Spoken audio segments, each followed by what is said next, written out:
নৰোত্তমা দেৱী সৰস্বতী ব্যাস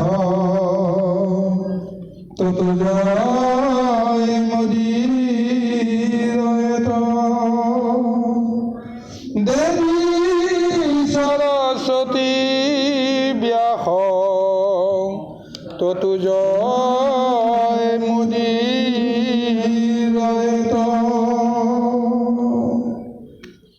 পৰম শ্ৰদ্ধাৰ গুৰু সমস্ত আৰু মাতৃ সমস্ত সবাৰ শ্ৰী চৰণত আমি কৌটি কৌটি প্ৰণিপাত জ্ঞাপন কৰিছোঁ।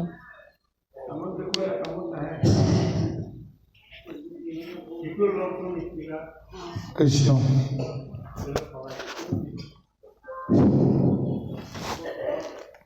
আপোনালোকৰ আজ্ঞা শিৰোধাৰ্য কৰি সাপ্তাহিক যি মহাভাগৱত চৰ্চা ধাৰাবাহিকভাৱে চলি আছে, আমি এই ভাগৱত চৰ্চাৰ ভাগৱতৰ মহাসনত উপবিষ্ট হৈ পৰবন্ধে দুই এষাৰ আলোচনা কৰিবলৈ যত্ন কৰিম। এই আলোচনা কালত হয়তো অনেক দুখাদুখ হ'ব, সৰ্বদুখ আপোনালোকে নিৰীক্ষণ কৰি এই অভাজনক যেন কৃপা কৰে, তাৰ কাৰণে সবাৰ শ্ৰীচৰণত আমি প্ৰথমতেই সেৱা মাগিছোঁ। পুনৰ অজানিত দুখটোটিৰ কাৰণে আপোনালোকে যেন আমাক কৃপা কৰি আশীৰ্বাদ কৰে, তাৰ কাৰণে আমি আহ্বান কৰি আমি পৰবন্ধে মহাভাগৱতৰ শুভাৰম্ভ কৰিবলৈ আগবাঢ়িছোঁ। কৃষ্ণ জয় কৃষ্ণ।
অতি সুন্দৰভাৱে মহাভাগৱতৰ সপ্তম স্কন্ধ পৰচন্দে ভাগৱতৰ মহাতত্ব আৰম্ভ হৈ গৈছে।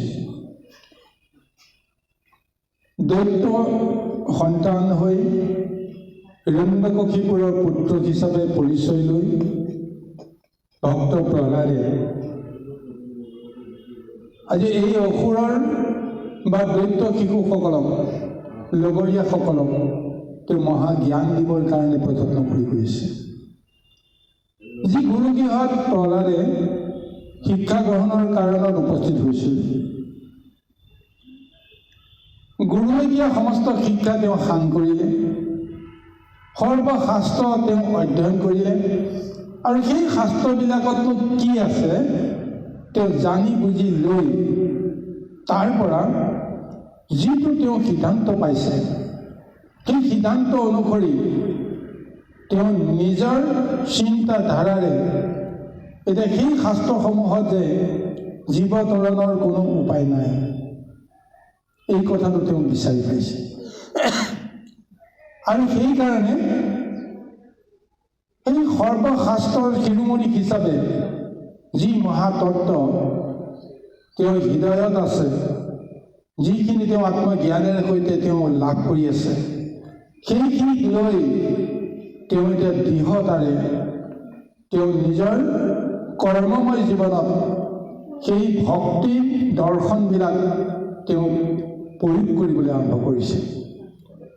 যাৰ কাৰণতে আজি গুৰুৰ গৃহত তেওঁ শিক্ষা গ্ৰহণ কৰিব লাগে, কিন্তু তেওঁহে এতিয়া সেই গুৰু গৃহৰ পৰা ভক্তি জ্ঞানৰ মহাতত্ত্বখিনি সংসাৰী লোকসকলক দিয়াৰ চলেৰে প্ৰথমতে কাক দিবলৈ যত্ন কৰিছে? দৈত্য শিশুসকলক।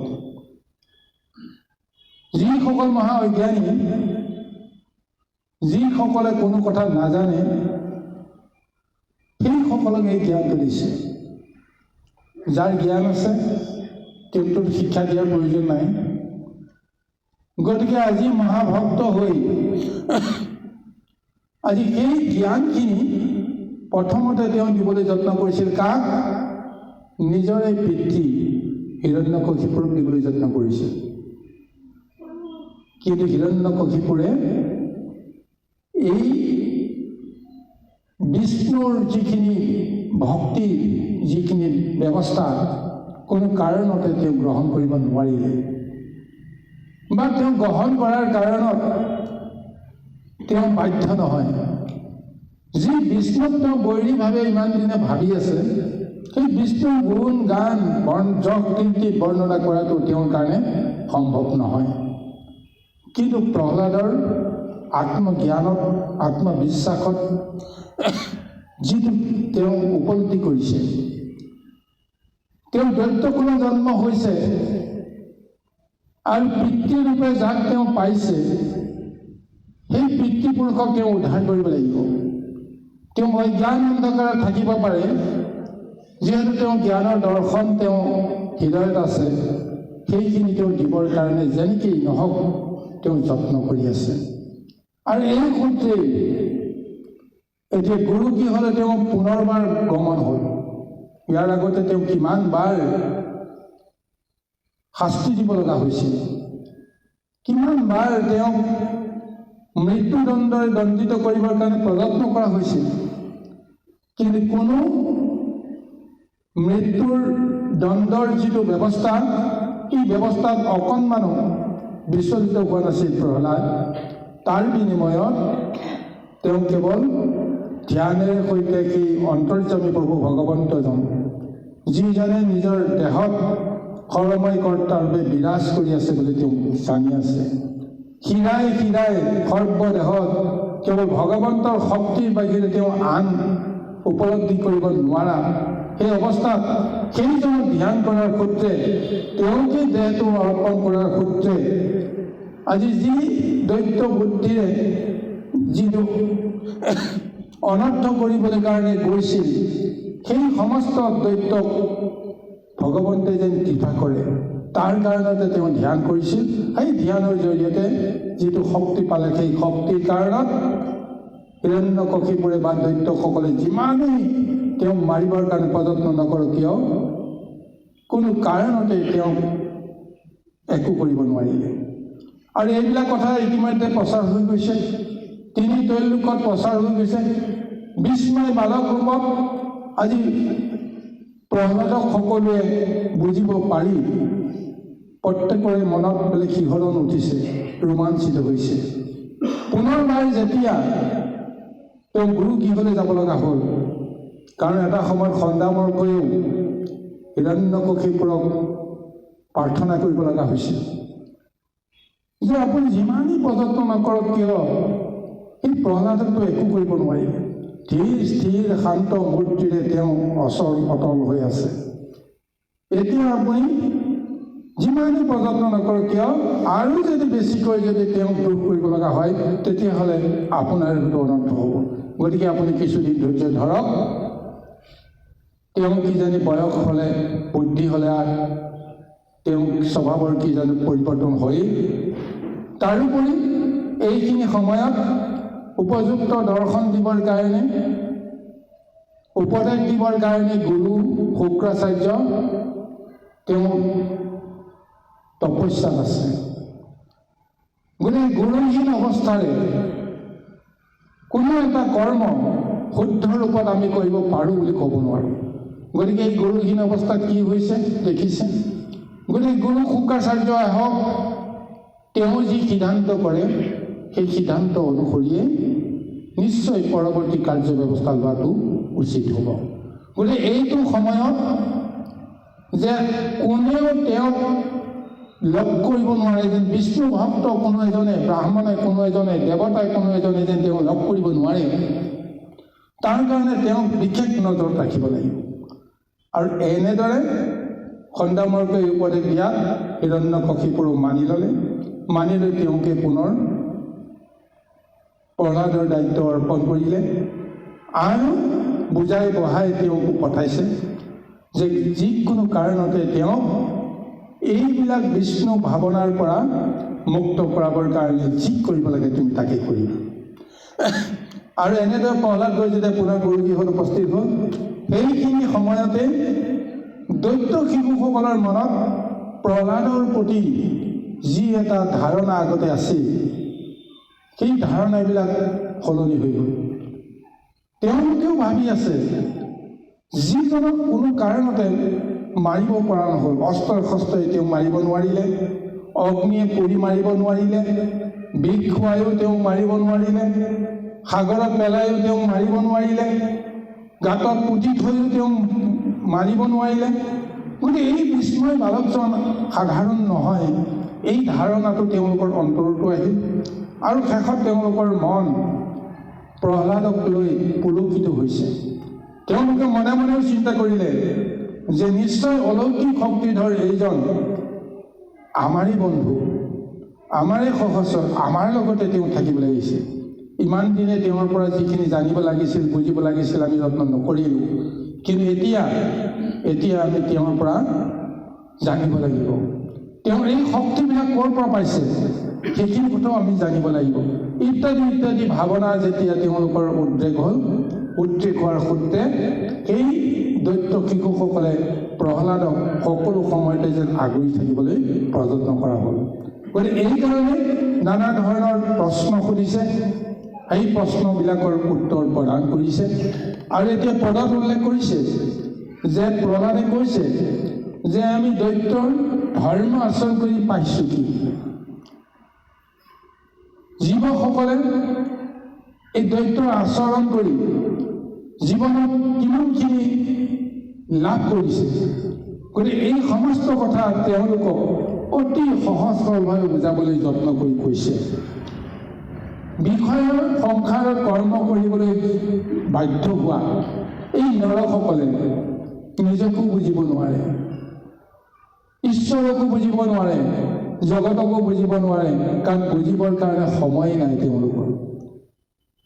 বিষয়ৰ বাসনাই ধন, ঐশ্বৰ্য, বিভূতি, পুত্ৰ, পৰিবাৰ, গৃহৰ অন্যান্য ইষ্টজনক ভৰণ-পোষণ দিয়াবৰ কাৰণে কৰ্ম কৰোঁতে কৰোঁতে নিজৰ সম্বন্ধে পাহৰি যায়।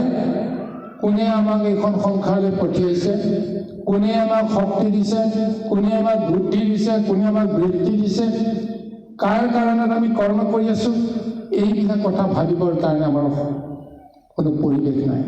তাৰ কাৰণে তেওঁ এটা সুযোগ দিছে যে আমি শিশুসকলে, এই শিশুসকলে এতিয়াও বিষয়ৰ মহাজঞ্জালত প্ৰৱেশ কৰা নাই, বিষয়ৰ মায়াই এতিয়াও আমাক মোহিত কৰা নাই। গতিকে এনেকুৱা এক শুদ্ধ বয়সত আমি আচলতে ঈশ্বৰৰ ভক্তি কৰা, নিজকে চিনি পোৱা, এই সমস্ত কামখিনি নিশ্চয় কৰিব লাগিব। এইকাৰণে আজি এই পদত উল্লেখ কৰি কৈছে যে তোমালোকে জানিবা যে আমাক যেনেকৈ জীয়াই ৰাখিছে কোনোবা এজনে, সমস্ত জীৱকেই তেনেদৰে সেই একেজনেই নিশ্চয় জীয়াই ৰাখিব। গতিকে সমস্তৰে আত্মা যিটো জগত ব্যাপক, এটাকে সবাতে পাই জানিবা তাহাক, অসুৰত বালক হব শুনা মোৰ বাক, বিস্তৰ আয়াস নাই হৰি ভজিবা। তেওঁ পৰিচয় কৰি দিছে যে আমি নিজৰ মতে নিজে জীয়াই থকা নাই। যিজনে আমাক এইখন সংসাৰলৈ আনিছে সেইজনেই আমাক পৰিচালনা কৰি আছে। আৰু সেইজনবিলাক ক'ত আছে? সমস্ত জগততে তেওঁ ব্যক্ত হৈ আছে। ঈশ্বৰ নথকা কোনো ঠাই নাই। অথচ সৰ্বব্যাপী ঈশ্বৰজনক আমি মায়াত থকাৰ কাৰণে আমি বুজিব পৰা নাই। সেইকাৰণে অসুৰ বালকসকলক তেওঁ এই বুলি জ্ঞান দিছে যে তেওঁক ভজিবৰ কাৰণে ইমান সহজ, সকলোতে পোৱা বস্তুটো, ইমান সুলভ বস্তুটোক আমি যদি চিনিব পাৰোঁ তেতিয়াহ'লেতো আমাৰতো অসুবিধা নাই। চিনিব নোৱাৰাটোহে আমাৰ অসুবিধা। গতিকে এতিয়া প্ৰহ্লাদে কিন্তু তাৰ উপায় দিছে যে সেইজনক আশ্ৰয় কৰিয়ে আমি সমস্ত চলি আছোঁ। অসুৰ হওক, দৈত্য হওক, দানৱ হওক, সমস্ত জীৱই যাক আশ্ৰয় কৰি আমি চলিবলৈ বাধ্য হৈছোঁ, অন্ততঃ তেওঁক আমি চিনি পোৱাটো উচিত। সেইকাৰণে এতিয়া তেওঁলোক সাম্যক জ্ঞানেৰে সৈতে বুজাবলৈ যত্ন কৰিছে যে ঈশ্বৰ ক'ত আছে, ঈশ্বৰক লাভ কৰাটো কিমান সহজ, সৰ্বব্যাপী তেওঁ আছে। গতিকে তেওঁক কেনেকৈ সহজতে ভজিব পৰা যায় তাৰ বিষয়ে মই তোমালোকক কওঁ, তোমালোকে শুনা। আহকচোন বাৰু পৰৱৰ্তী পদত এই ঈশ্বৰনো কি, ঈশ্বৰৰ গুণ যশ, এই সমস্তবিলাক আজি দৈত্য শিশুসকলক দেৱ শিশু বুলি মান্য কৰি আজি এই জ্ঞানটো দিবৰ কাৰণে প্ৰযত্ন কৰি গৈ আছে। জয় কৃষ্ণ।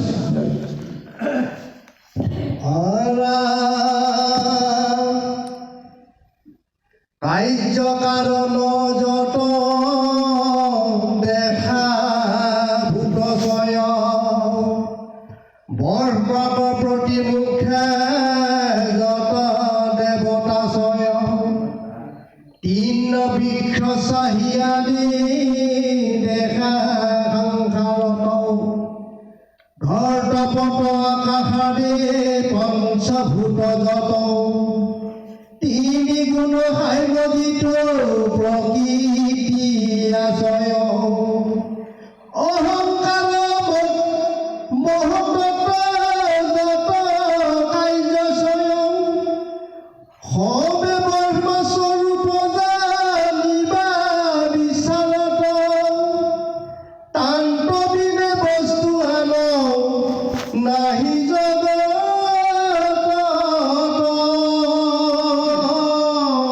কৃষ্ণ। ভুলি ভ্ৰষ্ট দিশ দেখিতে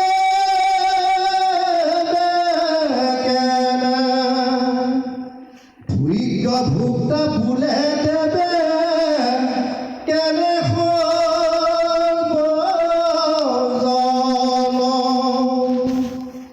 ইহাৰ উত্তম শুনা দৈত্য শিশু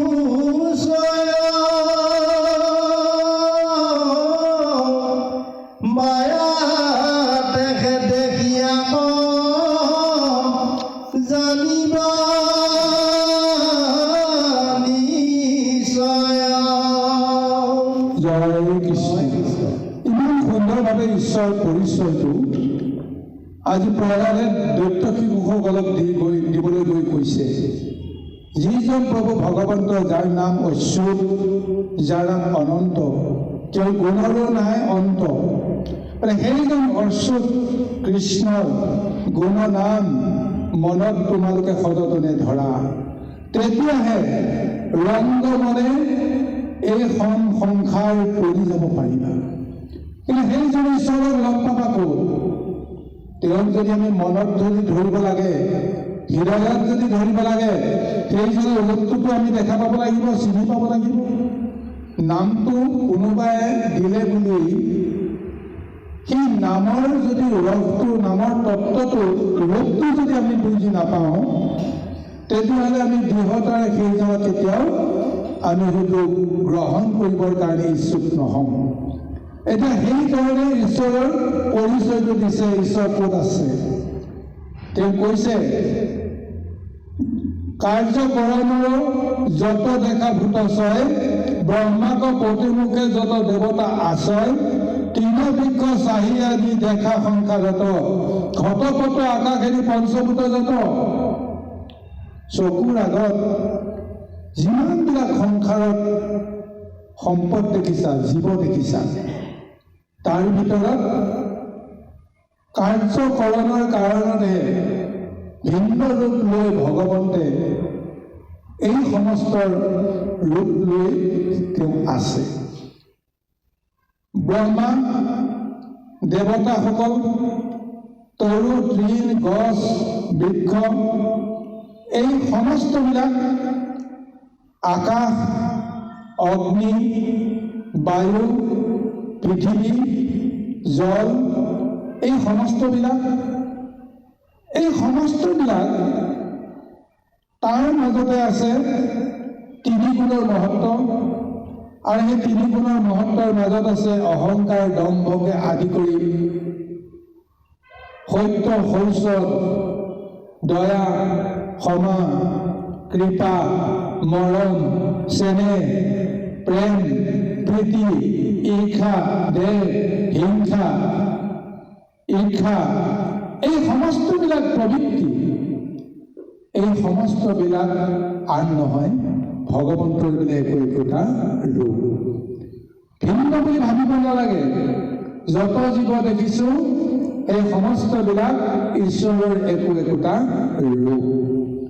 আজি দৈত্য শিশুসকলক প্ৰহ্লাদে ঈশ্বৰ সমানে তেনেকৈ এক পৰিচয় দাঙি ধৰিছে। সৰ্বে ব্ৰহ্মা স্বৰূপ জানিবা বিচাৰ, তান্তবিনে বস্তু আন নাহি জগত। সমস্তবিলাক ব্ৰহ্মময়। এই ধাৰণাৰে নিজকো ব্ৰহ্মময় বুলি আজি পৰিচয় দিছে। নিজৰ লগতে সেই বৈজ্ঞানিকসকলকো প্ৰত্যেককে সেইটো পৰিচয় দিছে। ময়ো ব্ৰহ্মৰ সন্তান, মোৰ লগতো ব্ৰহ্ম আছে। তুমিও ব্ৰহ্মৰ সন্তান, তোমালোকতো ব্ৰহ্ম আছে। তেতিয়াহ'লে আমি মায়াৰ সংসাৰত, মায়াৰ বিচাৰতহে আমি দৈত্য হৈছোঁ, আমি দানৱ হৈছোঁ, আমি মানৱ হৈছোঁ। গতিকে এইবিলাক হৈছে মায়াৰ বিচাৰ। কিন্তু স্বৰূপতে এই মায়াৰ মাজতেই যিজন পৰম ব্ৰহ্মপুৰুষ আছে, সেইজনে সেই মায়াৰ মাজতে এটা ৰূপ ধৰি আছে। আজি এই মহাজ্ঞানটো দৈত্য শিশুসকলক দিয়াৰ চলেৰে আমাৰ সমস্তকে এই জ্ঞানটোকে দিছে। এতিয়া চাওকচোন, প্ৰকৃততে পক্ষে দৈত্য বোলে এটা জাতি জানো প্ৰকৃততে আছে জানো? দেৱতা বুলি কোনোবা এটা জাতি প্ৰকৃততে আছে জানো? সমস্ত মানৱৰ মাজতে প্ৰবৃত্ত হৈ আছে। মানৱৰ মাজতে আছে দেৱতা, মানৱৰ মাজতে আছে দৈত্য। প্ৰকৃতিত প্ৰভু ভগৱন্তে যি ২৪টা মহাতত্ত্ব প্ৰথমতে তেওঁ জন্ম দিয়ালে, সেই ২৪টা মহাতত্ত্বই কাৰোবাক দেৱতা সজাইছে, কাৰোবাক অসুৰ সজাইছে, কাৰোবাক মানৱ সজাইছে, কাৰোবাক মহাভক্ত সজাইছে, কাৰোবাক ঈশ্বৰ সদৃশ ৰূপ এটা দি তেওঁক ঈশ্বৰত্বত পৰিণত কৰাইছে। গতিকে এই সমস্তবিলাকৰ জ্ঞানটো যদি আমি জানিম, তেতিয়াই আমি দেৱতাসকলকো পৰাভূত কৰিব পাৰোঁ, অসুৰসকলকো পৰাভূত কৰিব পাৰোঁ। এইকাৰণে ভগৱন্তে তিনি ত্ৰৈলোকত শ্ৰেষ্ঠ লোক হিচাপে তেওঁ গণ্য কৰিছে কাক? মধ্যলোকক। মধ্যলোকক কেন্দ্ৰ কৰিয়েই স্বৰ্গলোক চলি আছে। মৰ্ত্যলোকক কেন্দ্ৰ কৰিয়েই দৈত্যলোকো চলি আছে। অৰ্থাৎ মানৱক কেন্দ্ৰ কৰিয়েই দৈত্য, অসুৰ, দানৱ বা দেৱতাসকল সমস্তে এই মানৱক কেন্দ্ৰ কৰি, মৰ্ত্যক কেন্দ্ৰ কৰি তেওঁলোকেও চলি আছে। এই তত্ত্বটোকে এতিয়া দিবলৈ কৈ আছে যে দেৱতা কোন? ভগৱন্তৰ এটা ৰূপ। মানৱ কোন? ভগৱন্তৰ এটা ৰূপ। দৈত্য কোন? ভগৱন্তৰ এটা ৰূপ। এতিয়া এইকাৰণে এই আধ্যাত্মিক দৃষ্টিত দৈত্য কাক সজাইছে? কাক? দৈত্য বুলিতো বেলেগ এটা জাতি। ভগৱন্তে লৌকিক ৰূপত কেতিয়াও সৃষ্টি কৰা নাছিল। কশ্যপ ঋষিৰ পুত্ৰৰূপে জন্মগ্ৰহণ কৰা ব্ৰাহ্মণৰ সন্তান, সি ব্ৰাহ্মণ হ'ব লাগে। মনুৰ সন্তান হিচাপে তেওঁ মনুষ্য হ'ব লাগে। কিন্তু সেই মনুষ্য জ্ঞানটো হেৰুৱাই, ঋষি ব্ৰাহ্মণৰ জ্ঞানটো হেৰুৱাই, ধ্যানটো হেৰুৱাই তেওঁ পৰিচয় হ'ল দৈত্য, আদি দৈত্য বুলি কৈছে যাক। অৰ্থাৎ ব্ৰাহ্মণে যদি দৈত্য হ'ব পাৰে, মনুষ্যই যদি দৈত্য হ'ব পাৰে, চিন্তা কৰি চাওকচোন। গতিকে এই মনুষ্যই ইচ্ছা কৰিলেই সমস্ত ৰূপ ল'ব পাৰে আৰু ভগৱন্তে সেইকাৰণে মনুষ্যৰ ৰূপতেই তেওঁ লীলা কৰিবৰ কাৰণে সংসাৰলৈকে আহে। আজি প্ৰহ্লাদৰ জৰিয়তে যিখিনি জ্ঞান দিছে, এই দৈত্যই দিয়া জ্ঞান নহয়, দৈত্য পুত্ৰ প্ৰহ্লাদে দিয়া জ্ঞান নহয়, এই মনুষ্য পুত্ৰই দিয়া এটা জ্ঞান। আৰু যিটো জ্ঞান তেওঁ জন্মগতভাৱে তেওঁ পাইছে, আৰু সেই জ্ঞান তেওঁ আজন্ম সংস্কাৰ সূত্ৰে তেওঁ লাভ কৰিছে। সেই জ্ঞানৰ পৰিপক্কতাটো তেওঁ সংস্কাৰত আছে কাৰণে আজি সেই জ্ঞানেৰে তেওঁ নিজকে পৰিচয় দিব পাৰে বেলেগক যে মই দৈত্য শিশু, দৈত্যৰ সন্তান।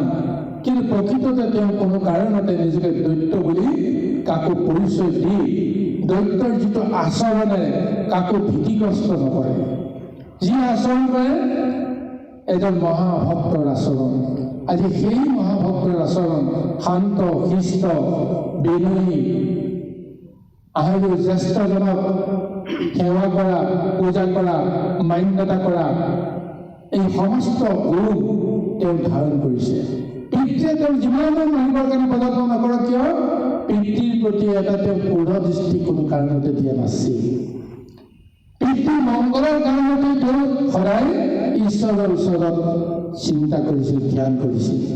আৰু সেই প্ৰহ্লাদে ব্ৰহ্মৰ এই স্বৰূপটো আজি দৈত্য শিশুসকলক দিয়াৰ চলেৰে আমাকে আচলতে এই জ্ঞানটো দিছে। কাৰণ স্বৰূপতে আমি সেই দৈত্য বুদ্ধিত আছো, আমি ঈশ্বৰৰ বুদ্ধিত কিমানজন আছো। মায়াই বিষয়ে আমাক এনেকৈ মেৰিয়াই ধৰি আছে, ভাল ভাল গুণবিলাক যদি আমাৰ কেতিয়াবা কেতিয়াবা উদয় হ'বলৈ যত্ন কৰে, আকৌ মায়া জৰিয়ে আকৌ পুনৰ বান্ধি সেইবিলাকক উদ্গীৰণ হ'বলৈ যেন সুযোগ নিদিয়ে। গতিকে এইকাৰণে আমি গুৰুৰ আশ্ৰয় ল'ব লাগে, এইকাৰণে আমি শাস্ত্ৰৰ আশ্ৰয় ল'ব লাগে। যদি আমাৰ সততাৰে পৰিপূৰ্ণ জীৱনটোত সহজ সৰলভাৱে যদি আমি কাকো হিংসা দেশ নকৰাকৈ চলি থাকোঁ, গুৰুৰ কি প্ৰয়োজন আছে? কথাটো হয়নে নহয়? গুৰু তেতিয়াতো প্ৰয়োজন নাই। কাকো যদি অপকাৰ নকৰোঁ, মিছা কথা এটা নকওঁ, কাৰো প্ৰতি যদি হিংসা দেশ নকৰোঁ, তেতিয়াহ'লে তেনেদৰে সহজ সৰলভাৱে জীয়াই থকা জীৱটোৱে ঈশ্বৰৰ কৃপা নাপাব নেকি? পাব। কিন্তু মায়া নামৰ বিষটোৱে যেতিয়া আমাক ক্ৰিয়া কৰিব, তাৰ পৰা উদ্ধাৰ পাবৰ কাৰণেহে আমাক গুৰু লাগিব, শাস্ত্ৰ লাগিব, ভকত লাগিব।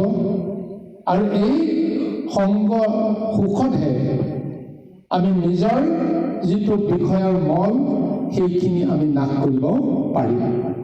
আজি এই বিষয়ৰ মলটো নাশ কৰাৰ কাৰণতে প্ৰহ্লাদে দৈত্য গুৰুৰ গৃহখনক স্বৰূপতে ক'বলৈ গ'লে ব্ৰাহ্মণৰ এখন আশ্ৰমত পৰিণত কৰোৱাৰ দৰে হৈ গৈছে। পৰিচয়টো দিয়া নাই যে এখন ব্ৰাহ্মণৰ আশ্ৰম বুলি, কিন্তু তেওঁ ব্ৰাহ্মণৰ ধৰ্মটো পালন কৰি এতিয়া তেওঁ ঈশ্বৰৰ সমস্ত স্বৰূপ এটা জগতত প্ৰচাৰ কৰিবৰ কাৰণে প্ৰথম দৈত্য শিশুসকলকে তেওঁ অৱলম্বন কৰিছিল। কাৰণ তেওঁলোকৰ মনত আছে উৎসুকতা, জানিবৰ কাৰণে তেওঁলোকৰ এক আগ্ৰহ। যাৰ জানিবলৈ ইচ্ছা নাই তেওঁলোকক আপুনি কেতিয়াও জানি শুনি কেতিয়াও জ্ঞানৰ দৰ্শন দিয়াটো উচিত নহয়। আজি দৈত্য শিশুসকলে সুধিছে কাৰণে সেই সুযোগ লৈ আজি তেওঁলোকৰ মন বুদ্ধি দৈত্যৰ পৰা দেৱত্ব প্ৰদান কৰিবৰ কাৰণে যেন ঈশ্বৰে প্ৰহ্লাদৰ জৰিয়তে লীলাকৰণ কৰি গৈ আছে। আহকচোন বাৰু আমি পুনৰ পৰ্বলৈকে আগবাঢ়ো। জয় কৃষ্ণ, জয় কৃষ্ণ।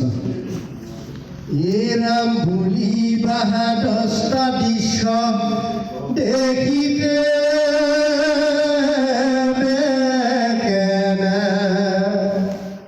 ভৈজ্ঞ ভোক্তা ভুলে পেবে তেনে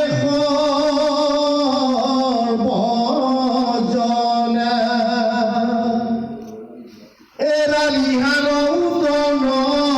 শুনা দৈত্য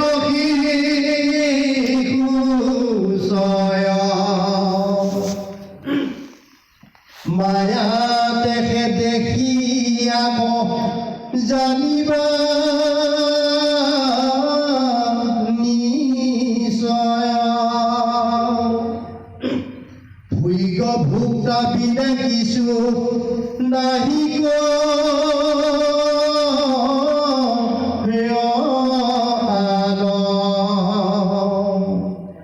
দ্ৰষ্টা দীক্ষ বিচাৰত দেখাবি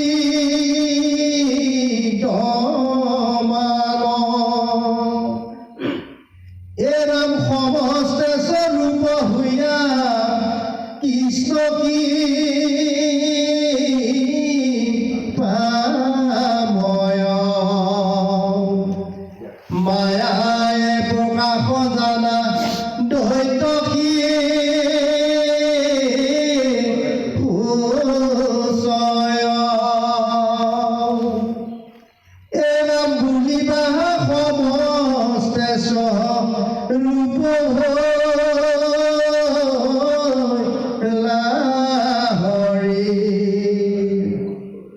সৰ্বজনে কিয় নপা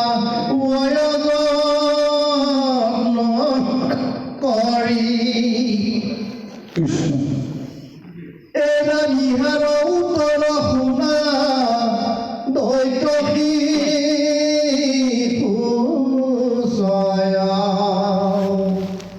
মায়াই অচৈত থাকি আচকি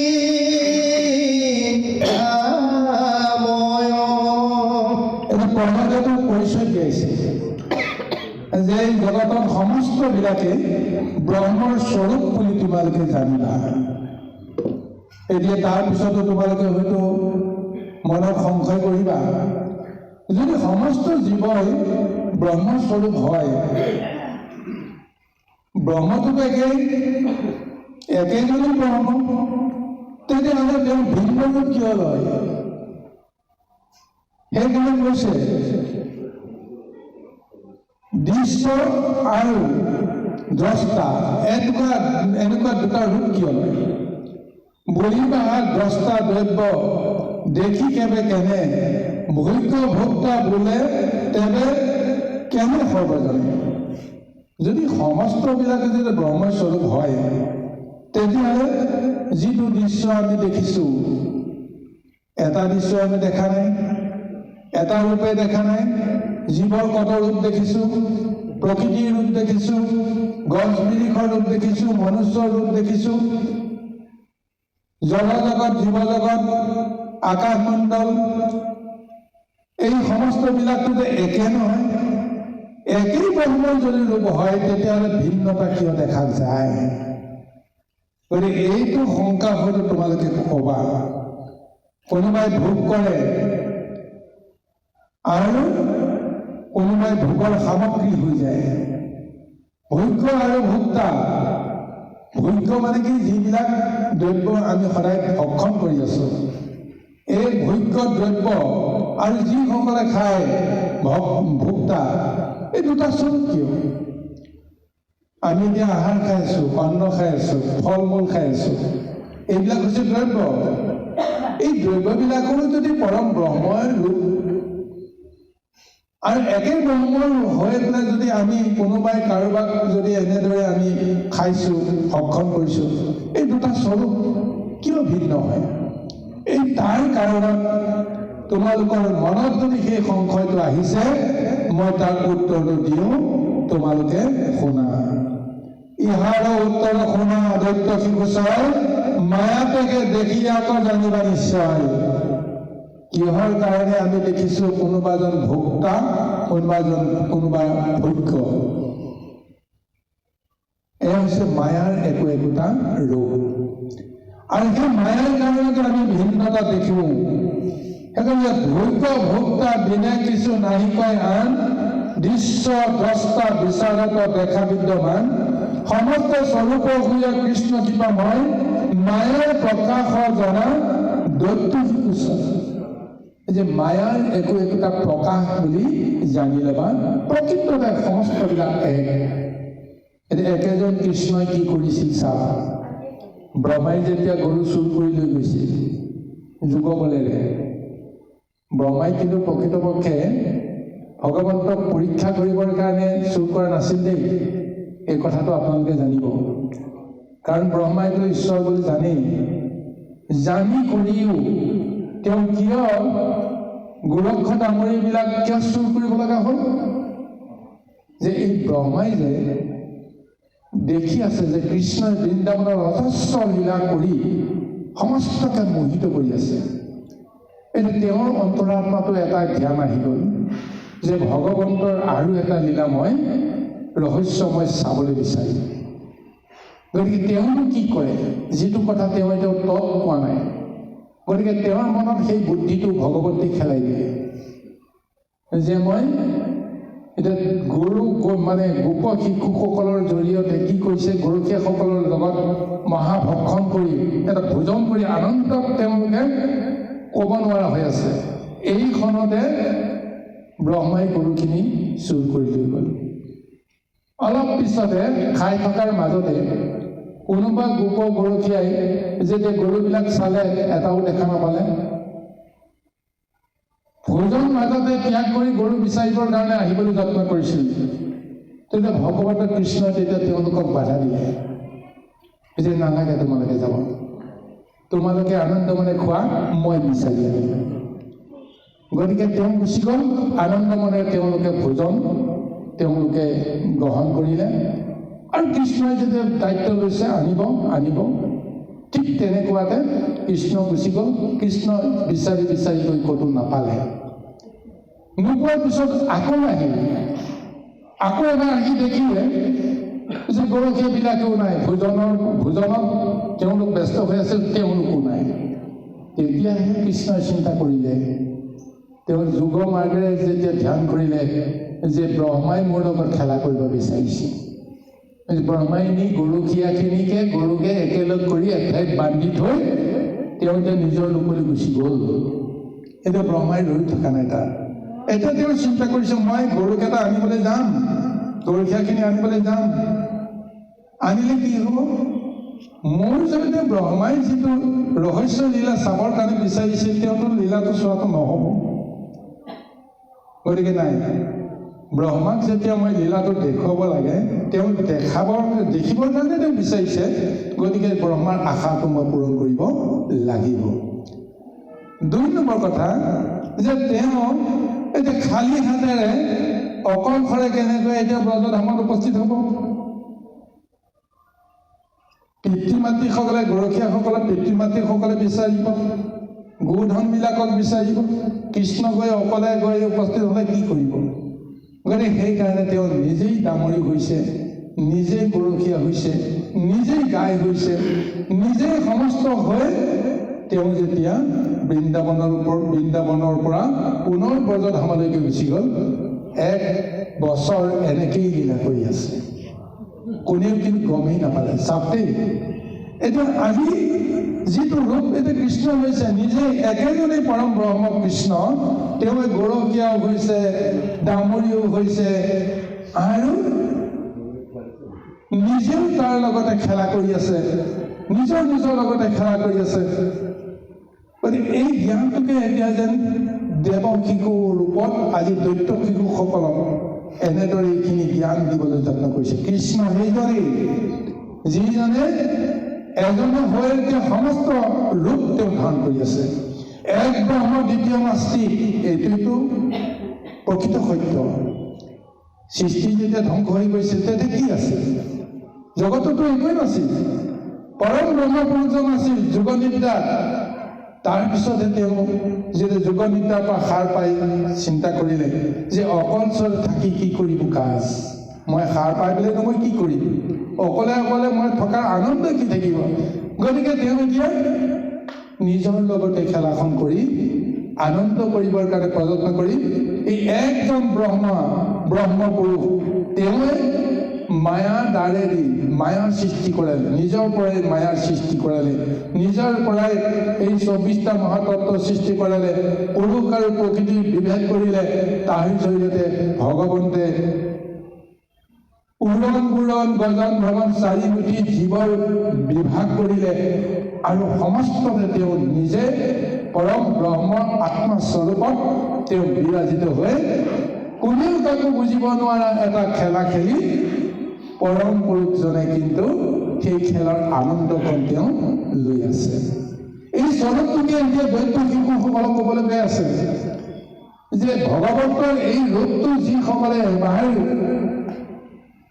ধ্যান কৰিব পাৰিছে, চিনিব পাৰিছে, বুজিব পাৰিছে, তেওঁ সেই পৰম ব্ৰহ্মৰ বাহিৰে তেওঁ একো কথা ভাবিব নোৱাৰে। আজি এই তত্ত্বটোকে আজি এই ব্ৰহ্মচৰ্যৰ ব্ৰতৰ সময়ত আজি গুৰু গৃহত থাকি যিটো জ্ঞান আহৰণ কৰিব লাগে, এই প্ৰকৃত জ্ঞানটো আজি পৰম আচাৰ্য ব্ৰাহ্মণ ৰূপত যেন প্ৰহ্লাদে ঈশ্বৰ তত্ত্বসমূহ বিস্তাৰিত কৰি আছে। তেওঁ নিজকে ভবা নাই যে মই দৈত্য, কাৰণ যিজন ঈশ্বৰক লগ পায়, ঈশ্বৰক সাক্ষাৎ কৰে, ঈশ্বৰৰ লগত কথা পাতে, সেইজনে নিজৰ পৰিচয়টো উচ্চ নিজ ভেদাভেদৰে কেতিয়াবা ভাবিব পাৰেনে? নোৱাৰে। কিন্তু বেলেগে কয় কাৰণে তেওঁ স্বীকাৰ কৰি লয়, হয় যোনে যেনেকৈ কয় সেইদৰে তেওঁ মানি লয়। কিন্তু অন্তৰাত্মাই কয় যে আচলতে এইটো ভুল। এই ভুলটোকে এতিয়া দৈত্য শিশুসকলক দিবলৈ গৈ আছে। এইকাৰণে কৈছে যে প্ৰকৃততে এয়া প্ৰভু ভগৱন্তৰ মায়াৰহে একোটা স্বৰূপ। সেইকাৰণে কৈছে যে বলি বাহা সমস্ত স্বৰূপ ভৈলা হৰি সৰ্বজনে কিয় নপাওঁ হৈ যত্ন কৰি। পুনৰ ভাবিব পাৰা, সমস্তবিলাক যদি ঈশ্বৰৰে এটা ৰূপ হয় তেতিয়াহ'লে সেই ঈশ্বৰৰ ৰূপতেতো সমস্তবিলাক আছে, তথাপিও নিজকে কিয় বুজি নাপায়?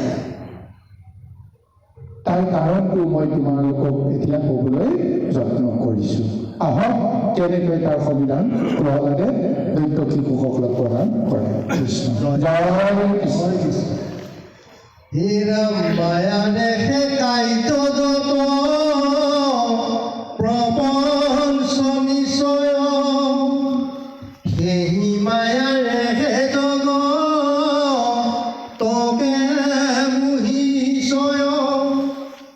এই ৰূপ যিটো ভগৱন্ত কৃপাময়, তাৰ পাদ পদ্মলয় শৰণ নিশ্চয়।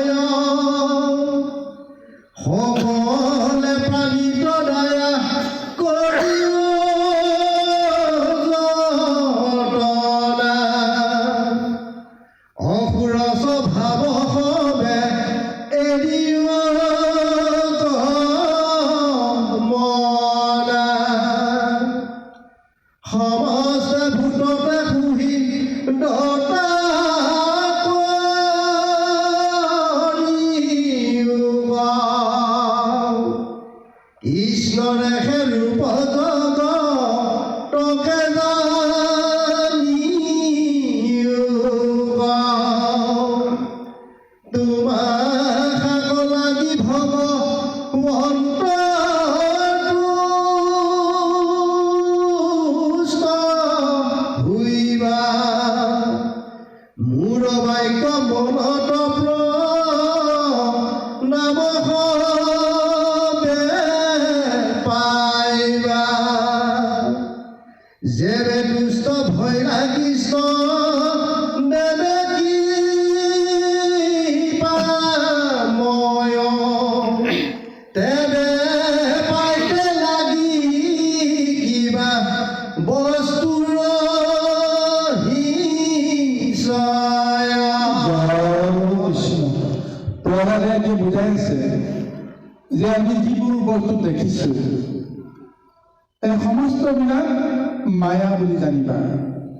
মায়াই আমাক সমস্তকে আৱৰি আছে। আমি যে জীৱৰূপে এইখন মায়া সংসাৰলৈ আহিলেও আমি সেই মায়াতেই আমি ডুবি আছোঁ। মায়া শব্দটোৰ অৰ্থ কি? মা মানে প্ৰকৃতি, যাৰ অস্তিত্ব আছে, হয়নে? যাৰ এটা ৰূপ আছে। ইয়া মানে যাৰ অস্তিত্ব নাই, যি অদৃশ্য, অৰ্থাৎ যি এইমাত্ৰ আছে, এইমাত্ৰ যিজন নাইকিয়া হৈ যাব। এই স্বৰূপটোৱে হৈছে মায়া, যি কেতিয়াও চিৰ সত্য নহয়, চিৰস্থায়ী নহয়। এই স্বৰূপটো হৈছে মায়া। আজি এতিয়া প্ৰকৃতিক দেখি আছো, কি ৰূপত? গছ বিৰিখৰ ৰূপত আমি প্ৰকৃতি দেখিছো, কিন্তু সদায় সদায় প্ৰকৃতিৰ ৰূপ সলাই আছে। কেনেকৈ? আজি যিডাল গছ দেখিছো, কাইলৈ সেইডাল গছ নাই। ৰূপটো সলনি হ'লনে নাই? আজি যিডাল গছ নাই, তাতে সেই ডাঙৰ প্ৰকাণ্ড গছ এডাল হৈছে। ৰূপটো সলনি হ'লনে নাই? ঠিক তেনেকৈ আমি যিসকলে যিটো ৰূপত আছো, আজি কিছুদিনৰ পিছত এই ৰূপটো আমাৰ আপোনা আপুনি নাইকিয়া হ'ব। আমি যিসকলে যেনেদৰে ইয়াত আমি উপস্থিত আছো, এই এটা ৰূপ, খন্তেক পিছতে বেলেগ এটা ৰূপ হ'ব। আমি প্ৰত্যেকজনে যদি নিজৰ স্থানবিলাক যদি আমি পৰিৱৰ্তন কৰি দিওঁ, ৰূপটো সলনি হ'লনে নাই? গতিকে তদ্ৰূপ আমি যিটো দেহ আমি ধাৰণ কৰি আছো, কোন মুহূৰ্তত দেহটো নাইকিয়া হৈ যাব তাৰ কি ঠিক আছে? গতিকে এই মায়াৰ প্ৰকৃত স্বৰূপটো সমস্ত জগতত ভগৱন্তে ব্যক্ত কৰি আছে কাৰণে যে আমি অজ্ঞানীভাৱে আমি সমস্তবিলাক আমি যেতিয়া দেখিছো, বুজিছো, সঁচাটো মিছা, মিছাটো সঁচা, দৃষ্টি ভ্ৰমত, বুদ্ধি ভ্ৰমত আমি সকলোৱে মায়াতে মজি আছো। এইকাৰণে কৈছে, এহি উপজিত ভগৱন্ত কৃপাময় তানপদ পদ্মলৈ চৰণ নিশ্চয়। এই মায়াৰ যিটো স্বৰূপ, এইটো প্ৰকৃততে ভগৱন্তৰ বোলে এটা ৰূপ, এইটোকো জানিবা। গতিকে এই ভগৱন্তৰ চৰণৰ শৰণ লোৱাৰ বাহিৰে সংসাৰী জীৱবিলাকৰ কোনো পৰিত্ৰাণৰ উপায় নাই। গতিকে তানপদ পদ্মলৈ শৰণ নিশ্চয়। সকলে প্ৰাণিত দ্বাৰা কৰিও যতনে, অকুল স্বভাৱ সদে এৰিও মনে।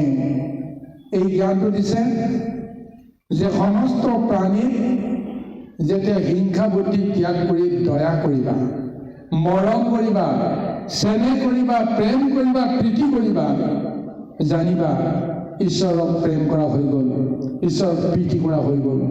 ঈশ্বৰে যিটো জ্ঞান দিব, যিটো বুদ্ধি দিব, সেই বুদ্ধিটোৰে অসুৰৰ পৰা আমাক সুৰলৈকে লৈ যাব। আজি দেৱতা শিশুসকলক সেইটোকে কৰিছে। দুটাহে প্ৰজাতি আছে, এই সুৰ আৰু অসুৰ, যিয়ে অতি সুন্দৰভাৱে সুললিত ভাৱ আৰু কথাৰে মোহিব পাৰে, সেইসকলে হৈছে সুৰ। সুৰ মানে আমি দেৱতাসকলক সুৰ বুলি কওঁ। কিন্তু যাৰ সেই ভাৱ ভাষা কঠোৰ, যাৰ ভাৱ ভাষাই আনক মোহিত কৰিব নোৱাৰে, যাৰ ভাৱ ভাষাই আনক শংকিত কৰে, গতিকে সেই স্বভাৱটোকে কোৱা হৈছে অসুৰ। এতিয়া দেৱতা শিশু, এতিয়া দৈত্য শিশুসকলক কৈছে যে স্বভাৱতে জন্মগতভাৱে আমি অসুৰ বুলি পৰিচয় দিওঁ। এই অসুৰৰ স্বভাৱটো ত্যাগ কৰা।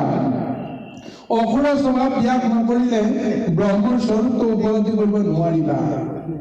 সেইকাৰণে কৈছে সকলো প্ৰাণীতে দয়া কৰিও যতনে অসুৰ স্বভাৱ ভাৱে এৰিওক মনে সমস্ত ভূততে সুহৃদতা কৰিওক কৃষ্ণ ৰেখে ৰূপ জগতকে জানিওক। সমস্ত জীৱতে কেৱল কৃষ্ণময় ভাৱনাৰ ল'বা। যত জীৱ জংগম কীৰ্ত পতংগম অগনগ জগতে বিখায়। আজি চাওক, এই ব্ৰহ্মময় যিটো ধাৰণা আজি আমাৰ দৈত্যৰ শিশুৰূপক প্ৰহ্লাদে নিজেও এজন দৈত্যৰ শিশু বুলি পৰিচয় পাই আছে আৰু বাকীসকলকো এতিয়া কৈছে যে আচলতে এই ভাৱনাৰ পৰা আমি মুক্ত হ'ব লাগে, যে অসুৰ স্বভাৱ ত্যাগ কৰা, হিংসা দেহ কপটতা ভাৱনাবিলাক ত্যাগ কৰা, তেতিয়াহে নিজকে দেৱত্ব শাৰীলৈকে নিব পাৰিবা। অৰ্থাৎ আমি যদি দেৱত্বৰ ৰূপটো পাওঁ তেতিয়াহে আমি ঈশ্বৰ কৃপা পাম। এই কথাটোলৈকে আমাক জ্ঞান দিবলৈ গৈছে। অসুৰ হিচাপে পোনে পোনে ভগৱন্তৰ কৃপা লাভ কৰিব নোৱাৰে। এই অসুৰে সুৰলৈকে ৰূপান্তৰিত হ'ব লাগিব, যিটো আজি প্ৰহ্লাদৰ পৰা এই জ্ঞানটো আমি পাইছোঁ। স্বভাৱতে তেওঁ অসুৰৰ জন্ম হৈও ভদ্ৰ নম্ৰ সততা নিষ্ঠা এই শান্ত শিষ্ট যিটো মূৰ্তি, এই মূৰ্তিটোৱে প্ৰমাণ কৰি দিছে যে তেওঁ কেতিয়াও অসুৰ স্বভাৱ হ'ব নোৱাৰে। আৰু সেই স্বভাৱটো এতিয়া সমস্তকে ল'বৰ কাৰণে আজি দৈত্য শিশু হৈও প্ৰহ্লাদে এই জ্ঞানটো দি পৰিচয় দিছে। প্ৰকৃততে তেওঁ দেৱতকৈ উত্তম এনেকুৱা এটা ৰূপলৈ তেওঁ গৈ আছে। কৃষ্ণ কৃষ্ণ। এই প্ৰভুজনক চিনি নাপাওঁ, প্ৰভু হ'ল